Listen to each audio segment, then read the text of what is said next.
Hello दोस्तों, मेरे YouTube channel में आप सभी का स्वागत है। दोस्तों, आज मैं आपके लिए लेके आया हूँ एक खेती विषयक टॉपिक जो है बैक टू द नेचर, चलो गांव की ओर। दोस्तों, आज मैं ये टॉपिक आपके लिए क्यों लेके आया हूँ, इसका रीज़न है कि मैक्सिमम यूज़ ऑफ रासायनिक खातर for more production.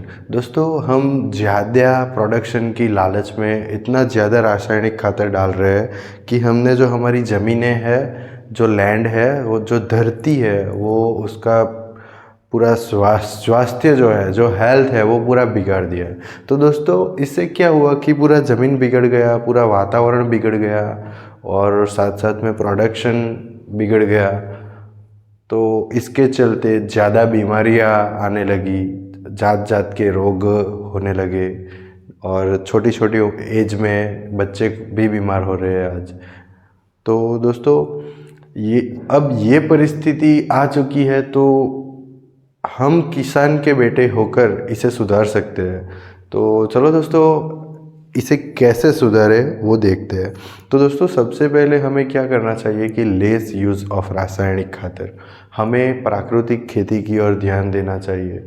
More use of organic खातर, कंपोस्ट, आप इसे गोबर भी बोल सकते हैं। या अभी जब ये सुधारने की बात आती है तो मुझे मुंशी प्रेमचंद की ये बात बहुत याद आती है। जब किसान के बेटे को गोबर में से बदबू आने लगे तो समझ जाए कि अब देश में अकाल पड़ने वाला है। और आप जानते ही है कि आज किसान के बेटे इंजीनियर बने हैं, डॉक्टर है, एडवोकेट है, बिजनेसमैन है।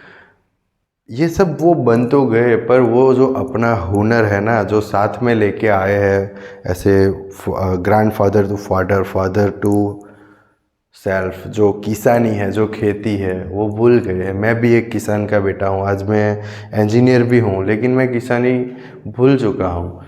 साथ साथ में अपने खेत के लिए मैं जो है वो वर्मी कंपोस्ट का प्रोडक्शन भी कर रहा हूँ। अगर दोस्तों आपको जानना है या वर्मी कंपोस्ट के लिए के बारे में कुछ करना है तो आप मुझे पूछ सकते हैं, मैं आपकी पूरी सहायता करूँगा। हम जानते हैं कि कृषि का विनाश हो रहा है तो पूरी जीव सृष्टि का भी विनाश निश्चित है। दोस्तों, आज ग्लोबल वार्मिंग कितना डेंजरस बन चुका है आप जानते हैं। तो अगर उन ग्लोबल वार्मिंग का जो खतरा है उसके सामने हमें कृषि को टिकाए रखना बहुत ही ज़रूरी है। तो दोस्तों, समय की मांग के साथ हमें क्या कृषि पद्धति जो है, फार्मिंग टेक्निक्स जो है, वो चेंज करने का समय आ गया है। हम ज़्यादा प्रोडक्शन की लालच में धरती को जेर देते आ रहे हैं। हम अभी भी नहीं सुधरे तो रासायनिक खातर अगर हमने चालू ही रखा तो ज़मीन की जो एबिलिटी है वो खो देगी ज़मीन अपनी। और ये सारी समस्या का एक ही उपाय है और वो है दोस्तों प्राकृतिक खेती। प्राकृतिक खेती को गौ आधारित खेती भी कहते हैं। इसमें गाय का गोबर, गाय का मूत्र, गौमूत्र और पूरा जो वेस्टेज होता है ना सब्जी वगैरह का, उसके आधार पर ही पूरी खेती होती है। ये पद्धति से देसी गाय का जो संवर्धन है, उसका जो विकास है, उसमें भी क्रांति आई है।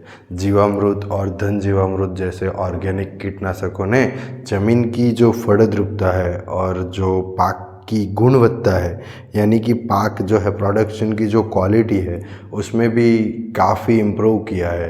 और दोस्तों, मैं आपको लास्ट में बताना चाहूँगा कि भारत देश जो है वो खेती प्रधान देश है और खेती वगैर जीव सृष्टि है ही नहीं, ये तो हमें पता चल ही गया है। दोस्तों, आज हवा, पानी, अनाज और जहरीला गैस की वजह से वातावरण बहुत प्रदूषित हुआ है। इससे मानव जीवन में भय का माहौल है। साथ साथ में अपना देश भारत लोकशाही देश भी है। लोकशाही की सही ताकत जनता यानी कि लोग है, आप है, मैं हूँ। जनता जितना समझेगी, जितना जागृत रहेगी, इतनी ही लोकशाही सफल रहेगी। लोकशाही जितनी सफल रहेगी उतनी ही क्रांति आती रहेगी। मेरा सबसे अनुरोध है कि सब लोग अभी प्राकृतिक खेती की ओर जाएंगे। अस्तु, जय जोहार।